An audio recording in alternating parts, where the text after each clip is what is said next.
Hello students, PKT educational update channel में आप सभी का हार्दिक स्वागत। आज हम हमारी क्लास 10th की मैथ्स की बुक का सबसे इम्पॉर्टेंट चैप्टर स्टार्ट करने जा रहे हैं, जिसका नाम है त्रिकोणमिति। जो इम्पॉर्टेंट इसलिए भी है स्टूडेंट्स, क्योंकि सबसे ज़्यादा नंबर हैं इस चैप्टर में और इसके बाद इसका काफ़ी यूजेज है हमारी लाइफ में।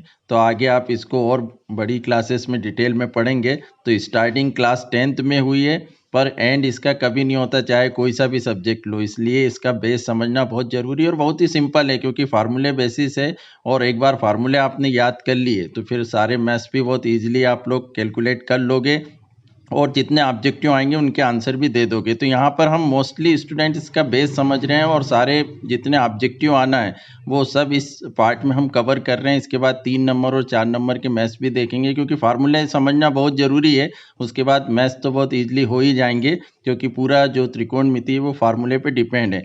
तो त्रिकोणमिति मीन्स आप लोग नाम से ही समझ रहे होंगे, त्रि मतलब 3 कोण और मिति मतलब मेजरमेंट करना, जहाँ तीनों कोण को या 3 साइड को, ट्रिग्नोमेट्री जहाँ 3 साइड या 3 कोण का मेजरमेंट करें, उसको मापे, वहाँ पर क्या होता है, त्रिकोणमिति होती है।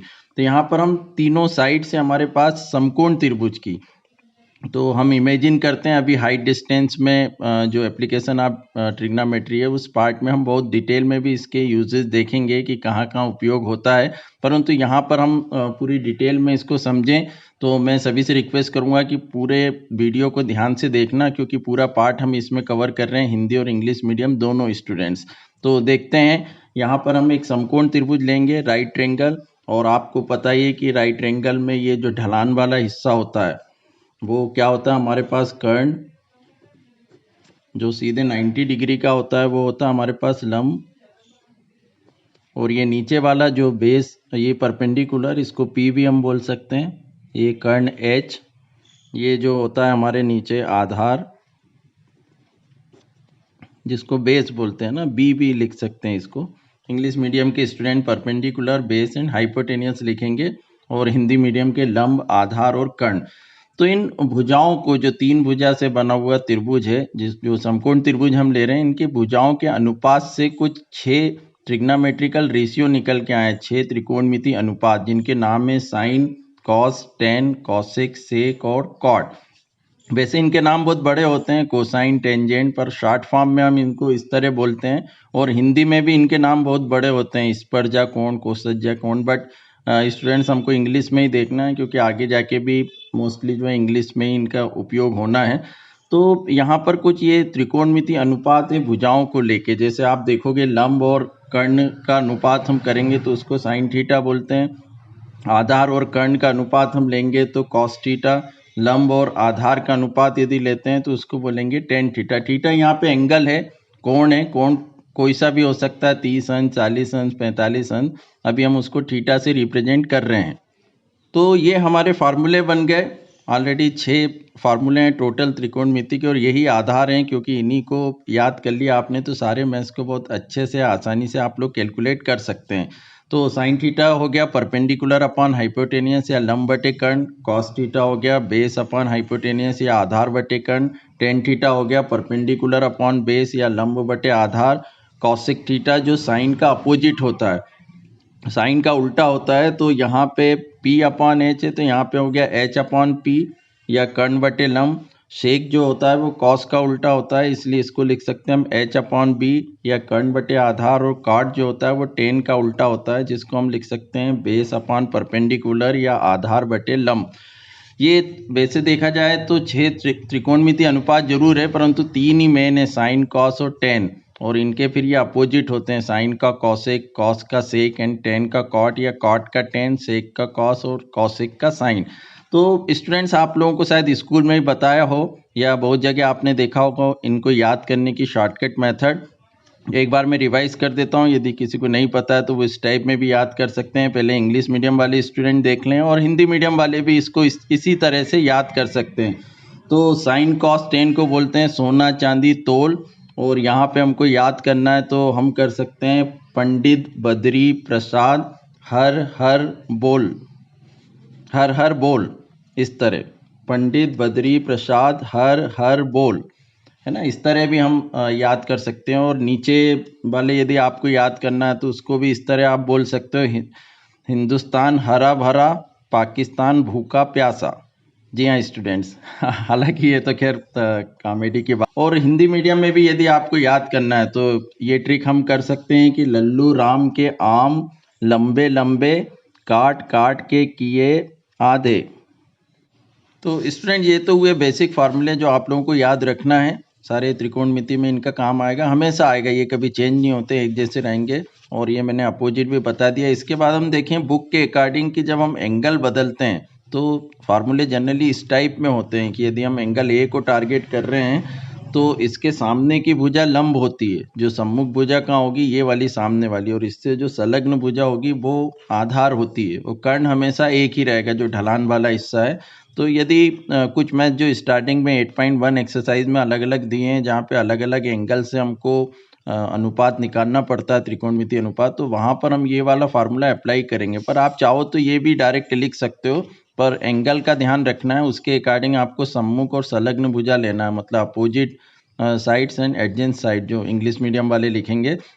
तो यदि एंगल ए को हम टारगेट करना है तो यहाँ एंगल ए मतलब साइन ए यदि हम लेंगे तो उसके सामने की भुजा कौन सी है, ये, और संलग्न भुजा ये है जो उससे जुड़ी हुई, और कर्ण ये रहेगा। तो हम यदि साइन का फार्मूला लिखेंगे तो फार्मूला वही रहेगा, लंब बटे कर्ण, बट हम लिखते समय इस तरह लिखेंगे, यदि एंगल ए को टारगेट कर रहे हैं तो कोण ए की संलग्न भुजा बटे कर्ण। अब संलग्न भुजा मतलब ए के सामने की जो भुजा है वो लंब रहेगी, तो संलग्न भुजा कौन सी है यहाँ पे BC, और कर्ण कौन सा हमारे पास AC।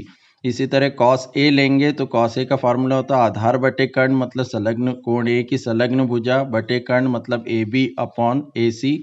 और इस तरह टेन ए लेंगे, एंगल ए का टेन है तो कोण ए की संलग्न भुजा लंब बटे आधार होता है, इसलिए इसको लिखेंगे कोण ए की संलग्न भुजा और कोण ए की सम्मुख भुजा और कोण ए की संलग्न भुजा, मतलब BC अपॉन AB। इस तरह आप लोग साइन का कॉसेक, कॉस का सेक और टेन का कॉट भी इनके अपोजिट लिख सकते हैं। इंग्लिश मीडियम के स्टूडेंट्स भी इसी तरह लिखेंगे, side opposite to angle a and side adjacent to angle a. तो इस तरह यदि हम एंगल C को टारगेट करें तो C के सामने की सम्मुख भुजा ये हो जाएगी और संलग्न भुजा ये हो जाएगी, तो सूत्र बदल जाएगा यदि हम यहाँ पे साइन C लेते हैं। तो साइन C का हमारे पास फार्मूला आ जाएगा, फिर साइन C के सामने की भुजा कौन सी हो गई, AB हो गई, तो AB बटे कर्ण क्या रहेगा यहाँ पे AC। कर्ण तो स्थिर है। फिर cos C यदि लेते हैं तो cos C से संलग्न भुजा कौन सी हो गई, उसमें BC और कर्ण रहेगा AC। इस तरह tan C यदि लेते हैं तो tan C में जो C के सामने की भुजा सम्मुख भुजा कौन सी है, AB, और संलग्न भुजा कौन सी हो जाएगी, BC। तो इस तरह दो कोण ही हम परिवर्तित कर सकते हैं, एक तो स्थिर है जो समकोण त्रिभुज है, और समकोण त्रिभुज को हमेशा इस तरह ही आपको दर्शाना है। तो ये तो बेसिक नॉलेज हुआ त्रिकोणमिति का स्टूडेंट्स। अब इसके आगे जो फार्मूले आने वाले हैं जो एग्जाम में आते हैं, घुमा फिरा के देते हैं, या सर्वसमीका है, या जो वैल्यूज़ वाले मैथ्स हैं, जो साइन 30, 45, 60, 90, उनके बारे में हम देख रहे हैं। मैं फिर से रिक्वेस्ट करूंगा कि पूरे वीडियो में बने रहें ताकि आप लोगों को बहुत ही आसानी से समझ में आएगा। तो लास्ट तक इस वीडियो को पूरा देखिए, पूरी त्रिकोणमिति आपको अच्छे से समझ में आएगी। और जो मैथ्स से हम एक्सरसाइज के जो इम्पोर्टेंट है रिड्यूस पोर्शन के बाद, तो उसको भी हम इस वीडियो में देखेंगे, या अगले वीडियो में मैं लेके आऊँगा। बट फिलहाल हम यहाँ पे पूरे फार्मूले अच्छे से समझ लें ताकि पूरे ऑब्जेक्टिव जो इस बार 30 नंबर के आना है, तो उसमें तो बहुत कुछ त्रिकोणमिति में से आएंगे, तो वो आप लोग आसानी से कर सकें। तो स्टूडेंट्स हमने यहाँ पे देखा कि साइन का अपोजिट कॉसेक होता है, सेक का कॉस और टेन का कॉट। तो उनसे क्या फार्मूले निकल के आ रहे हैं वो पूरे एक बार लिख लेते हैं, तो देखना पूरे ध्यान से। और ये पूछते भी एग्जाम में, साइन का अपोजिट कॉसेक है तो रेसिप्रोकल है, तो हम उसको इस तरह लिख सकते हैं, या कॉसेक का साइन है तो उसको इस तरह लिखा जा सकता है,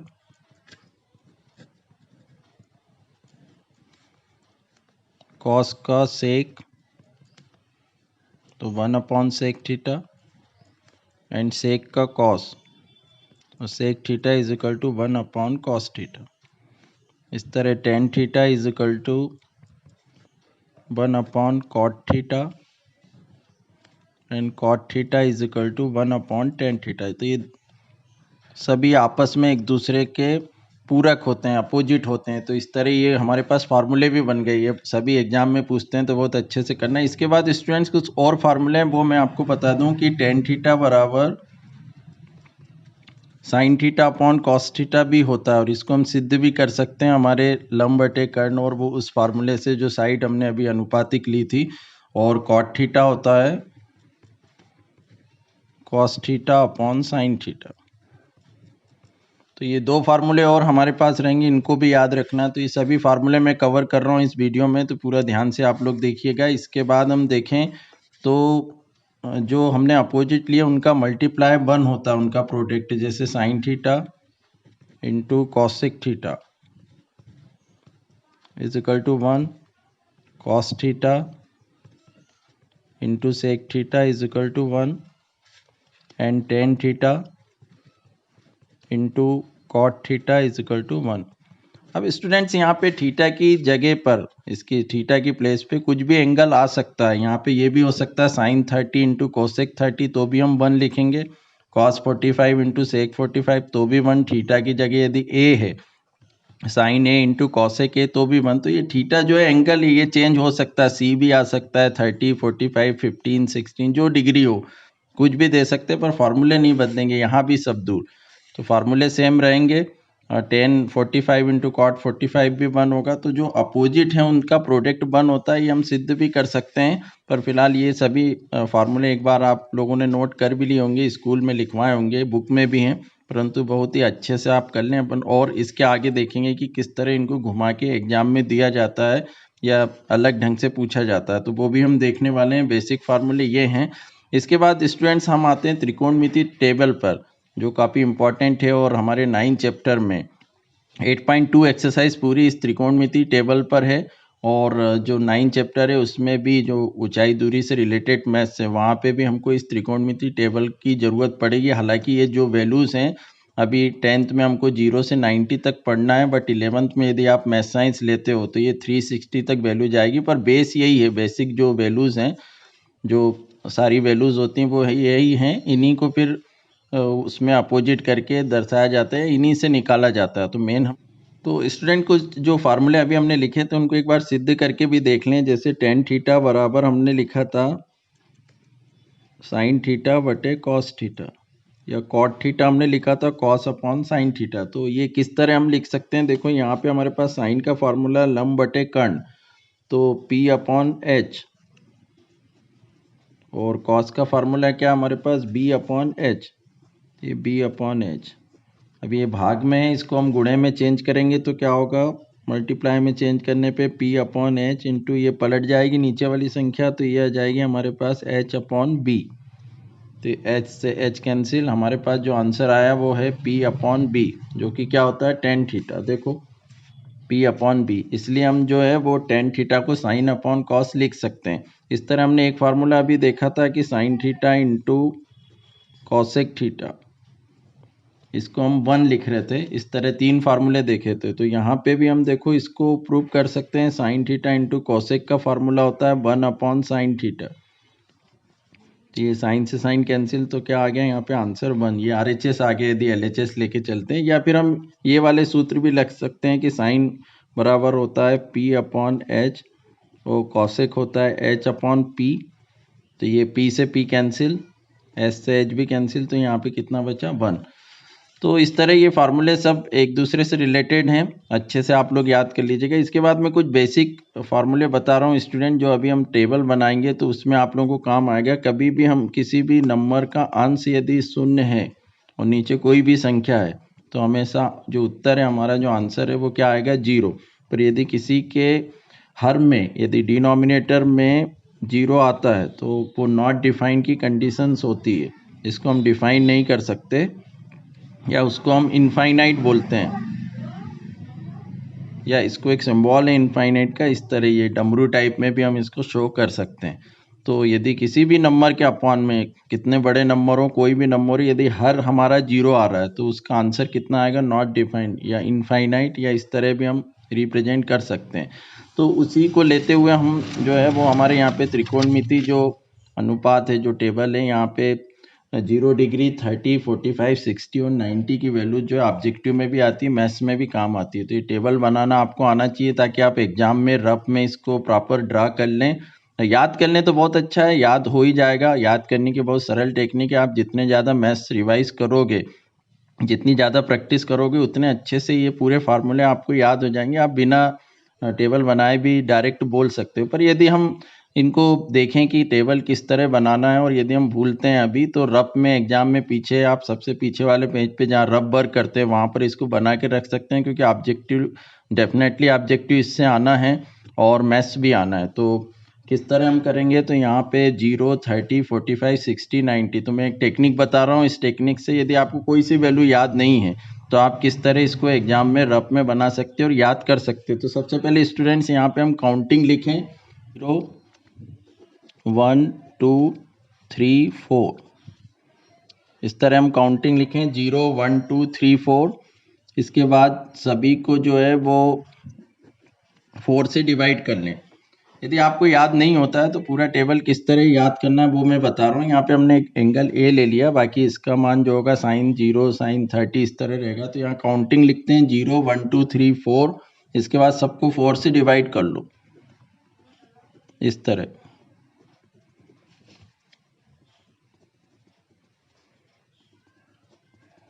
तो हमने 0 डिग्री, 30, 45, 60, 90 लिया, 0, 1, 2, 3, 4 काउंटिंग लिखी, सबको 4 से डिवाइड कर लिया। 4 से डिवाइड करने के बाद क्या आ रहा है, 0/4 होगा 0।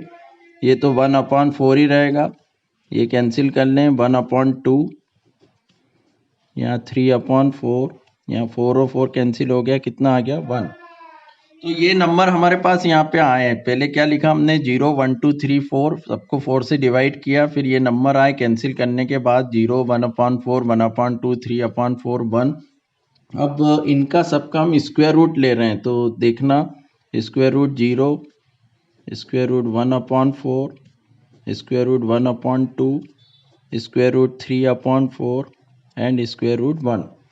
सिंपल है, एक दो बार आप लोग बनाओगे तो पूरा टेबल आपको बहुत ही आसानी से याद हो जाएगा और ऑब्जेक्टिव में डेफिनेटली आना। आगे की क्लासेस में तो बहुत ज़्यादा इसका यूज़ है ही। तो अभी से प्रॉपर आप लोग याद कर लोगे एक दो बार बना के। 0, 1, 2, 3, 4 लिखना है, सबको 4 से डिवाइड करना है। उसके बाद जो आंसर आ रहा है उनके सबके रूट ले लेना। अब रूट 0 की वैल्यू क्या होती है, 0। रूट 1 की वैल्यू 1, बट रूट 4 की वैल्यू होती है 2। रूट 1 की वैल्यू 1, इसको अलग अलग कर लेना। और रूट 2 की वैल्यू हम नहीं लिखेंगे, रूट 2 ही लिखना है। रूट 3 एंड रूट 4 की वैल्यू होगी 2, क्योंकि ये पूरे पे रूट है, 3 पे भी है 4 पे भी है। तो रूट 3 को एज इट इज लिखेंगे एंड रूट 4 की वैल्यू 2, रूट 1 की वैल्यू क्या हो गई 1। तो यहाँ पे स्टूडेंट्स आप देखोगे कि इस तरह ट्रिक करने पे आपको साइन की वैल्यू निकल के आ गई। साइन 0 की वैल्यू क्या होती है 0, साइन 30 डिग्री की वैल्यू 1/2, साइन 45 की 1/√2, साइन 60 की √3/2 एंड साइन 90 की वैल्यू क्या होती है 1। तो इस ट्रिक से आप साइन की वैल्यू निकाल लोगे। एक बार साइन की वैल्यू आ गई उसके बाद ये पूरा टेबल बहुत इजीली बन जाएगा, क्योंकि कॉस में आप यदि ये नहीं भी करना चाहें तो फिर साइन की वैल्यू याद कर लीजिए तो भी पूरा टेबल बन जाएगा। पर इस ट्रिक से बहुत ही इजीली आप लोग कर सकते हो। 0, 1, 2, 3, 4 लिखो, सबको 4 से डिवाइड करो, सबका स्क्वायर रूट ले लो। अब यहाँ पे हम देखें कॉस में इसको रिपीट करना है, उल्टा लिखते चलो। ये 1 यहाँ आ गया, ये √3/2 यहाँ पे आ गया, 1/√2 यहीं पे रहेगा, ये 1/2 यहाँ और 0 यहाँ आ गया। तो ये हमने इसका उल्टा लिख दिया। इसके बाद tan, अभी आप लोगों ने फार्मूला देखा, ये tan का क्या होता है, sin θ/cos θ। तो यहाँ इन दोनों को हम भाग देंगे 0/1, तो क्या आ गया 0। तो यहाँ पे tan की वैल्यू आ गई 0। फिर इन दोनों को भाग देंगे 1/2 भागित √3/2। तो भाग है, इसको गुणे में चेंज करेंगे तो नीचे वाली संख्या पलट जाएगी, 2/√3, 2 से 2 कैंसिल। तो यहाँ पे आ गया हमारे पास 1/√3, सॉरी √3 है ये, 1/√3। इसके बाद इन दोनों को भाग देंगे तो √2 से √2 कैंसिल, 1/1, 1, 2 से 2 कैंसिल होगा। भाग देने पे क्या बचेगा, √3/1, जिसको हम √3 लिख सकते हैं। और यहाँ स्टूडेंट 1/0, तो मैंने यहाँ पे बताया था इसका आंसर होता नॉट डिफाइंड, तो नॉट डिफाइंड भी लिख सकते हो ND, या फिर इस तरह सिंबल भी बना सकते हो नॉट डिफाइंड का, इन्फिनिटी का, इनफाइनाइट का। अब कॉसेक भी हमने अभी देखा था कि साइन का उल्टा होता है, तो जीरो, यहाँ जीरो लिखा है मतलब 0/1 है, तो 0/1 का उल्टा क्या होगा 1/0। 1/0 क्या होता है नॉट डिफाइंड या इनफाइनाइट। 1/2 का उल्टा 2/1, अपॉन वाली नहीं भी लिखो तो चलेगा। यहाँ √2, 2/√3 एंड 1 का अपोजिट भी क्या होगा 1 है ना, रेसिप्रोकल भी क्या होगा 1 ही। तो ये सबको साइन वाले को उल्टा कर देना, कॉसेक की वैल्यू आ गई। इसके बाद सेक कॉस का अपोजिट होता है, तो कॉस 1 का अपोजिट 1 ही होगा। ये 2/√3, √2/1 मीन्स √2, 2/1 मतलब 2, और 0 का अपोजिट 1/0 मतलब क्या जाएगा ये नॉट डिफाइंड, एन डी लिख सकते हैं ना, एन डॉट डी, या अनंत भी लिख सकते हो। फिर कॉट का हम देखें तो 10 का अपोजिट होता है 0 का अपोजिट 1/0 मीन्स ये भी क्या आ गया नॉट डिफाइंड, इनफाइनाइट। फिर 1/√3 का उल्टा √3/1, तो 1 आप नहीं भी लिखो तो चलेगा, √3 1 का 1 ही रहेगा। √3/1 का अपोजिट 1/√3, और इनफाइनाइट का अपोजिट क्या होता है 0। यदि किसी नंबर में 1/इनफाइनाइट होता है तो इसको हम क्या लिखेंगे डायरेक्ट 0। तो स्टूडेंट बहुत ही सिंपल है, इस टाइप में आप त्रिकोणमिति टेबल पूरा बना सकते हो। एक बार साइन की वैल्यू आ गई उसके बाद ये आपने देख ही लिया, कॉस में यहाँ से अपोजिट लिखना है, टेन में दोनों को भाग देना है। कॉसेक साइन का अपोजिट है, सेक कॉस का, और कॉट 10 का। तो मेरे ख्याल से ये सभी आप लोग बहुत आसानी से, यदि नहीं भी याद करते हैं तो एग्जाम में आप रफ वर्क में जहाँ आप सबसे पीछे वाला पेज लेंगे वहाँ पे एक बार बना के रख दो, 1 मिनट लगेगा। उसके बाद एग्जाम में जो भी इससे रिलेटेड क्वेश्चंस या ऑब्जेक्टिव आते हैं आप लोग यहाँ से देख के फिर कर लीजिएगा। तो इसके और अभी हम फार्मूले अब आगे देखते हैं। ये तो त्रिकोणमिति टेबल हुआ।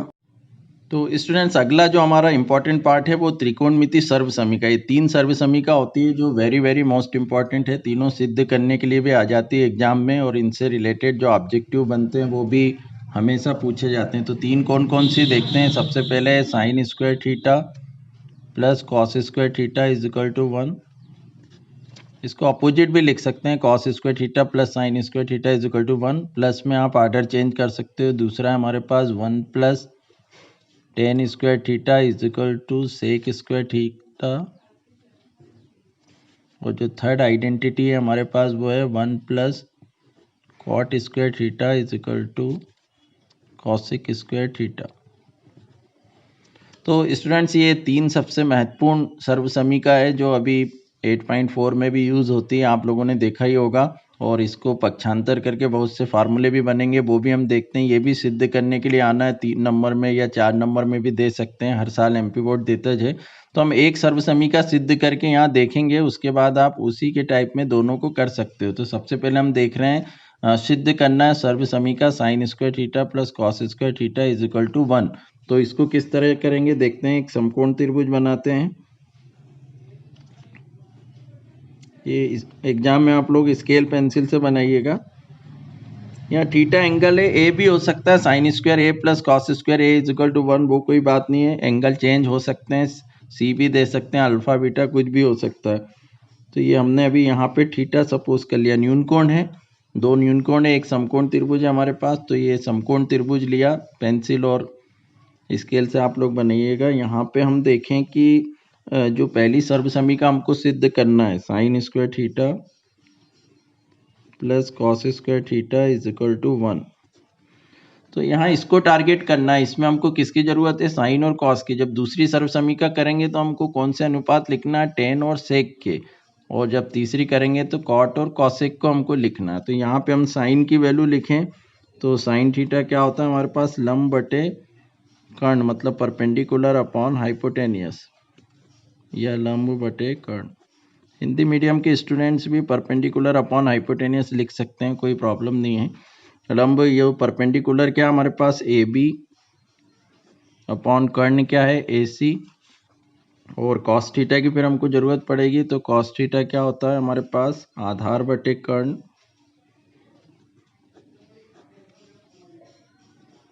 या इसको हम लिख सकते हैं आधार क्या हमारे पास बी सी और कर्ण ए सी, या इसको आप लोग बेस अपॉन हाइपोटेनियस भी लिख सकते हो।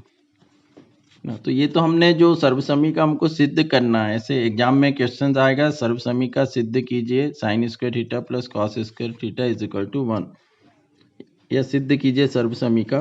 तो हमने साइन और कॉस की वैल्यू लिख ली, दोनों इसमें थे। इसके बाद हम लगाएंगे यहाँ पे पाइथागोरस प्रमेय, क्योंकि आप लोगों को पता है कि जब भी समकोण त्रिभुज की बात आती है तो पाइथागोरस प्रमेय, जो पाइथागोरस थ्योरम है, वो सबसे ज़्यादा इंपॉर्टेंट हो जाती है हमारे लिए। तो समकोण त्रिभुज ABC में पाइथागोरस प्रमेय से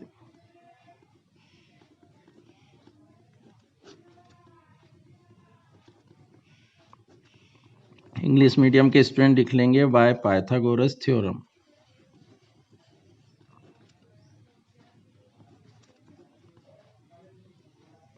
इन राइट ट्रायंगल ABC।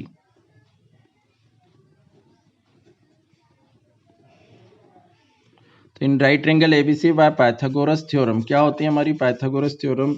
जो पाइथागोरस प्रमेय है वो होती है हमारा कर्ण का वर्ग बराबर लंब का वर्ग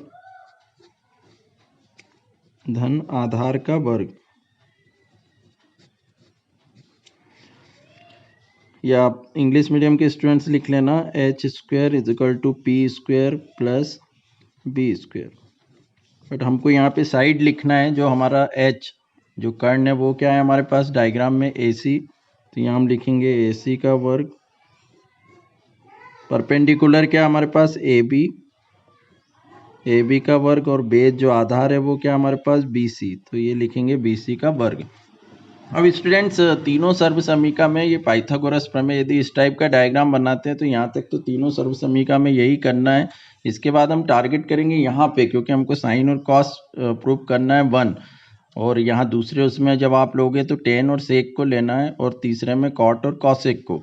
बट यहाँ पे आपको देखना है कि इन दोनों के डिनोमिनेटर क्या है। हर सर्वसमीका में आपको डिनोमिनेटर देखना है, मीन्स हर को देखना है। तो यहाँ AC आ रहा है, दोनों सेम रहेंगे हर सर्वसमीका में, जो भी हर रहेंगे, जो भी डिनोमिनेटर हमेशा एक से रहेंगे। तो यहाँ AC आ रहा है, तो हम इस जो पाइथागोरस प्रमेय जो हमने लिखी इसको दोनों तरफ हम AC वर्ग से भाग दे देंगे, क्योंकि यहाँ पे आप लोग देख ही रहे हो वर्ग है, तो AC वर्ग से यहाँ पे AC है दोनों के हर में इसलिए। और दूसरी जब सर्वसमीका करोगे तो उन दोनों के हर भी हमेशा सेम आएंगे, तो जो भी आए उससे फिर भाग देना, बाकी ये प्रमेय एज इट इज लिखी रहेगी जैसे अभी लिखी। तो हम यहाँ पे AC वर्ग से दोनों पक्षों में AC वर्ग से भाग देने पर, और ये तो वेरी वेरी मोस्ट इम्पॉर्टेंट है स्टूडेंट्स, एग्जाम में आना ही है, तो इसको बहुत अच्छे से आप लोग कर लीजिएगा। दोनों पक्षों में AC वर्ग से भाग देने पे तो देखना AC वर्ग तो लिखा है ऑलरेडी, इसको भी हमने AC वर्ग से भाग दे दिया।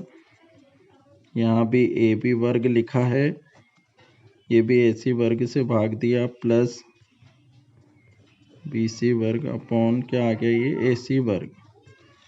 अब यहाँ पे हम देखें तो ये कैंसिल हो गया, AC square upon AC square यहाँ आ गया 1। यहाँ पे दोनों पे वर्ग हम एक साथ लिख सकते हैं, AB अपॉन AC इसका वर्ग। यहाँ भी दोनों पे वर्ग है, कट नहीं रहा है, इसलिए हम दोनों को इस तरह लिख सकते हैं। तो यहाँ पे देखना स्टूडेंट 1 तो लिखा है, AB अपॉन AC को हम क्या लिख सकते हैं? देखो AB अपॉन AC अपना क्या था साइन थीटा, और BC अपॉन AC क्या था हमारे पास कॉस थीटा। तो यहाँ AB अपॉन AC को हम लिखेंगे साइन थीटा का स्क्वायर, और BC अपॉन AC को हम लिखेंगे कॉस थीटा का स्क्वायर। अब कभी भी जो त्रिकोणमितीय अनुपात होते हैं उसमें जब वर्ग लगता है, होल वर्ग जो लगेगा, तो वो यहाँ आके लग जाता है। मतलब हम इसको इस तरह लिख सकते हैं साइन स्क्वायर थीटा, ये थीटा के ऊपर वर्ग नहीं होता है ना, यहाँ पे लगेगा। इसका मतलब ये नहीं कि 30 का वर्ग है, और यहाँ भी ये होल वर्ग जो है वो हट के इस तरह लग जाएगा। तो इसको हम देयरफॉर करके सही ढंग से लिख लेते हैं, sine square theta plus cos square theta is equal to 1। तो ये हमारी जो सर्वसमीका थी हैंस प्रूव्ड, या इति सिद्धम भी आप लोग लिख सकते हो। तो ये पहली सर्वसमीका हमने सिद्ध करी, और 3 में से एक आना कंफर्म है। अब जब सेकंड आप करोगे तो टेन और सेक को लोगे यहाँ पे, और जो हर में जो आ रहा है उसको भाग दोगे तो जहाँ भी एक जगह कटेगा वहाँ पे 1 आएगा। तो ये दोनों आप लोग करके रखिएगा। अब स्टूडेंट्स हम देखते हैं कि ये जो 3 फार्मूले हैं इन्हीं से पक्षांतर करने पे बहुत सारे फार्मूले निकल के आते हैं और वही एग्जाम में पूछते हैं।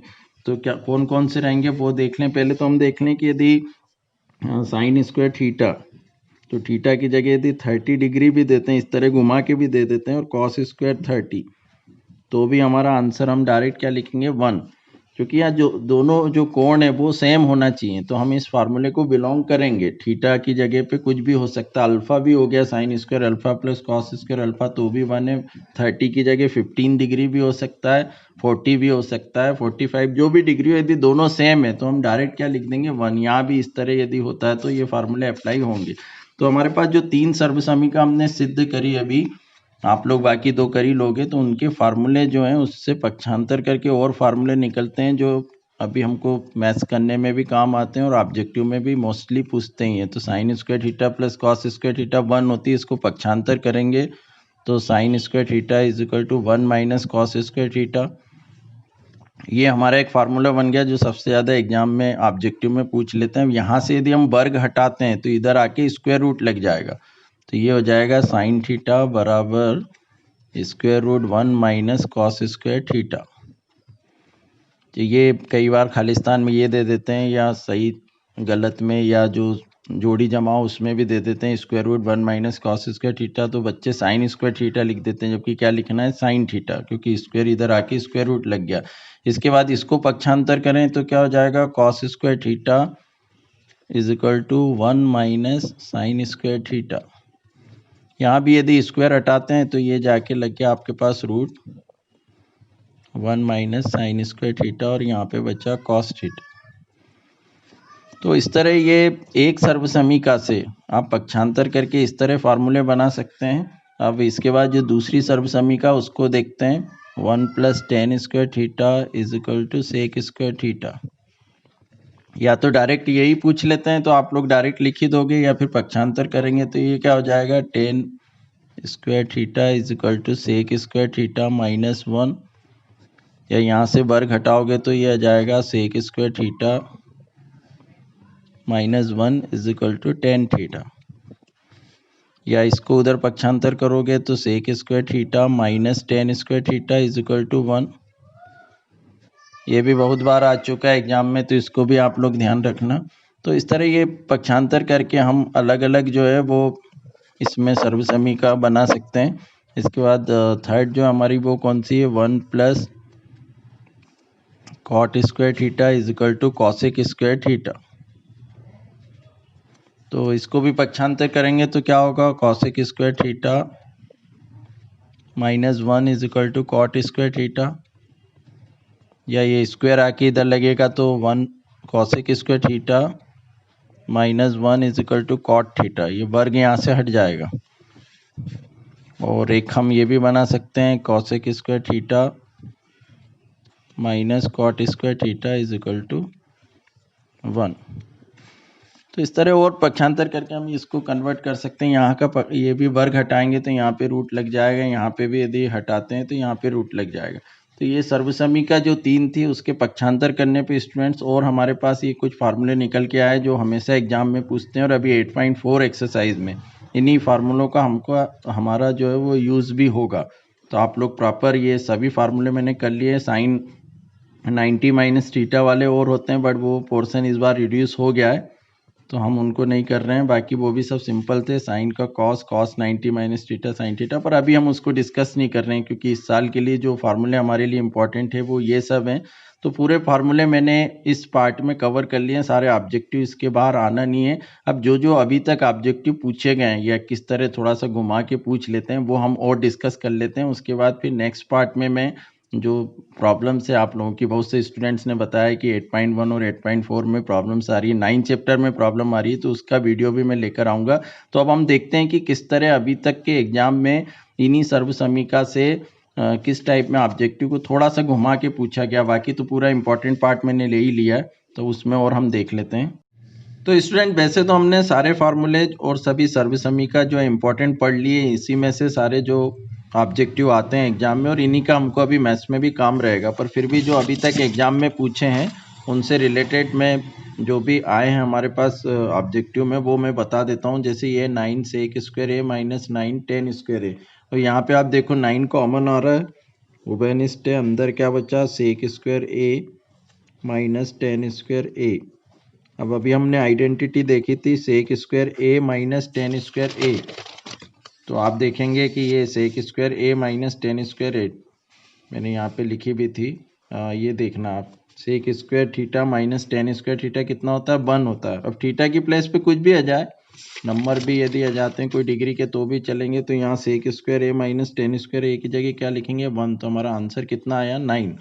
अब दूसरा दिया है 1 plus 10 square A upon 1 plus cot square A, तो 1 प्लस 10 स्क्वायर ए आपने अभी देखा सर्वसमीका होती है सेक स्क्वायर ए, और 1 प्लस कॉट स्क्वायर ए होती है कॉसेक स्क्वायर ए। अब स्टूडेंट जब भी ट्रिग्नोमेट्री में सेक कॉसेक टेन कॉट ये आते हैं तो आपको साइन कॉस के फार्मूले में इनको कंपलसरी कन्वर्ट करना ही है। तो सेक को हम क्या लिख सकते हैं, हमने अभी स्टार्टिंग में देखा था 1 अपॉन कॉस होता है, तो स्क्वायर है तो स्क्वायर लिख दो, 1 अपॉन कॉस स्क्वायर है, कॉसेक जो होता है वो 1 अपॉन साइन होता है, तो यहाँ स्क्वायर है तो साइन स्क्वायर ए लिख लेते हैं। अब ये भाग में इसको गुणे में कन्वर्ट करें तो 1 अपॉन कॉस स्क्वायर ए, दूसरी संख्या पलट जाएगी भागित वाली साइन स्क्वायर ए अपॉन 1, तो ये sine square upon cos square a कितना आ गया 10 square a. Sine upon cos 10 होता है हमने देखा जाए, तो इसका आंसर रहेगा 10 स्क्वायर ए। इसके बाद स्टूडेंट्स यही sec square theta minus 10 square theta square root में, तो हमको मालूम है इसकी वैल्यू 1 होती है, अभी हमने देखा तो रूट 1 की वैल्यू भी कितनी होगी 1। यहाँ 2 10 इंटू कॉट थीटा, अभी हमने देखा था कि 10 into cot sec into cosec या साइन इंटू कॉस का sine into cosec, 10 into cot और कॉस इंटू सेक का जो प्रोडक्ट होता है वो 1 होता है, तो यहाँ पे हम लिखेंगे 2 मल्टीप्लाई 1, मतलब ये आंसर क्या आ गया 2। इसके बाद sine square 30 plus cos square 30, मैंने बोला कि एंगल कुछ भी चेंज करें पर यदि दोनों सेम है और बीच में प्लस है तो आंसर हमेशा 1 रहेगा, यहाँ भी आंसर क्या आएगा 1। अब इसके बाद इस मैथ्स को देखते हैं, ये एनसीईआरटी की बुक में दिया हुआ ऑब्जेक्टिव में, तो यहाँ मैंने अभी जैसे बताया कि सेक 10 सबको हमको साइन कॉस फार्मूले में कन्वर्ट करना है, तो यहाँ पे सेक को हम लिखेंगे 1 अपॉन कॉस ए प्लस 10 को sign A upon cos A, ये कंपलसरी करना ही रहता है मोस्टली कि सभी को साइन कॉस के फार्मूले में कन्वर्ट कर दो। इसके बाद 1 माइनस साइन ए को वैसे रहने देना। अब यहाँ पे हम एलसीएम लें लघुत्तम, तो कॉस ए आ जाएगा, ऊपर आ गया हमारे पास 1 प्लस साइन ए, और ऊपर ही हमारे पास है 1 माइनस साइन ए। तो ये सर्वसमीका हमारी लगी a plus b and a minus b क्या होती है, ये मोस्टली बहुत काम आती है, तो आप लोगों को याद होना चाहिए a plus b and a minus b, a square minus b square. तो यहाँ पे 1 स्क्वायर माइनस क्या करेंगे साइन ए का होल स्क्वायर अपॉन क्या है हमारे पास कॉस ए, तो 1 स्क्वायर 1 हो गया, साइन मैंने बताया था स्क्वायर यहाँ आके लग जाता है, तो sine square A upon cos A. वो अभी पहली हमने सर्वसमीका पढ़ी उसमें 1 माइनस साइन स्क्वायर ए को जो हमने अभी देखा था, इसमें क्या लिखते हैं, ये 1 माइनस साइन स्क्वायर थीटा को हम लिखते हैं कॉस स्क्वायर थीटा। यहाँ पे ए है तो हम ए लिख देंगे, तो क्या आ जाएगा 1 माइनस साइन स्क्वायर ए मीन्स कॉस स्क्वायर ए और अपॉन कॉस ए। अब कॉस स्क्वायर ए मतलब कॉस 2 हैं तो 2 बार लिख दो cos A into cos A और नीचे कॉस ए, एक से एक कैंसिल हो गया, तो हमारे पास आंसर आ गया कॉस ए। तो स्टूडेंट जितने भी ऑब्जेक्टिव ये भी रह गया था साइन 60 प्लस कॉस 60, अब ये एक्चुअली स्क्वायर नहीं है, नहीं तो हम यहाँ पे 1 लिख देते, क्योंकि ये सर्वसमीका हमारी स्क्वायर वाली होती है, वर्ग वाली होती है, तो यहाँ साइन 60 की फिर आप लोगों को वैल्यू रखना पड़ेगी। तो साइन 60 की वैल्यू क्या होती है हमारे पास √3/2 प्लस कॉस 60 की वैल्यू होती है 1/2। एलसीएम लेंगे 2 तो ऊपर आ गया हमारे पास √3 प्लस 1, तो इसका आंसर ये रहेगा। तो इस तरह स्टूडेंट्स ये पूरे ऑब्जेक्टिव हमने कवर कर लिए हैं। अब इसके बाद हम जब अगला पार्ट पढ़ेंगे तो इन ऑब्जेक्टिव की हेल्प से जितनी सर्वसमीका है इनकी हेल्प से हम आगे मैथ्स करेंगे।